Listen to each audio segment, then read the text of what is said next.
Mga katanungan, ano-ano ang ginagawa ni Lucifer sa tao? Kaibigan, magandang tanong yan, malalim pero mahalaga. Heto ang pananaw, paliwanag, at mga talata sa Biblia tungkol sa mga gawain ni Lucifer, Satanas, sa tao para mailihis sa layunin ng Diyos. Mga gawain ni Lucifer sa tao. 1. Panlilinlang, deception. Pananaw. Ang pangunahing sandata ni Lucifer ay kasinungalingan. Hindi niya agad inilalayo ang tao sa Diyos, unti-unti niyang binabaluktot ang katotohanan.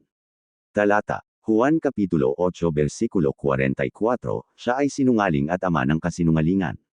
Genesis Kapitulo 3 versikulo 1, nilinlang niya si Eva sa pamamagitan ng tanong at pagdududa. 2. Paglalayo sa salita ng Diyos. Pananaw. Kapag hindi na pinapahalagahan ng tao ang salita ng Diyos, mas madali siyang kontrolin ng kaaway. Talata. Mateo Kapitulo 13 versikulo 19, dumating ang masama at inaagaw ang salitang inihasak sa puso. 3. Pagtatanim ng pagdududa sa Diyos. Pananaw. Pinapaisip niya ang tao na hindi mabuti ang Diyos, o kaya'y hindi totoo ang mga pangako niya. Talata. Genesis Kapitulo 3 versikulo 4 hanggang 5, hindi kayo mamamatay, magiging parang Diyos kayo.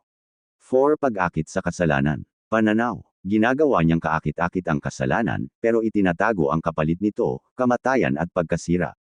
Talata. Santiago Kapitulo 1 versikulo 14 hanggang 15, ang pita kapag nag-ihi ay nagbubunga ng kasalanan. Unang Juan Kapitulo 2 versikulo 16, pita ng laman, pita ng mata, at kapalaluan sa buhay. 5. Panghihina ng loob at takot. Pananaw. Gusto niyang mawala ng pag-asa ang tao para hindi na magtiwala sa Diyos. Talata. Unang Pedro Kapitulo 5 versikulo 8, ang dyablo ay gumagala na parang liyong umuungal.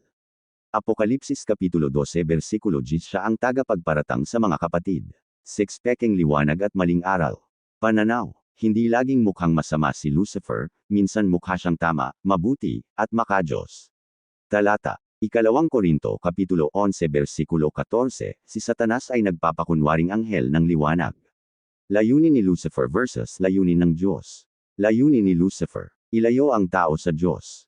Sirain ang pananampalataya. Hadlangan ang kaligtasan. Layunin ng Diyos. Buhay at kaligtasan. Pagbabago ng puso. Buhay na may liwanag at katotohanan. Talata. Juan Kapitulo 10 versikulo 10, ang magnanakaw ay dumarating upang magnakaw, pumatay, at magwasak, ngunit ako'y naparito upang sila'y magkaroon ng buhay.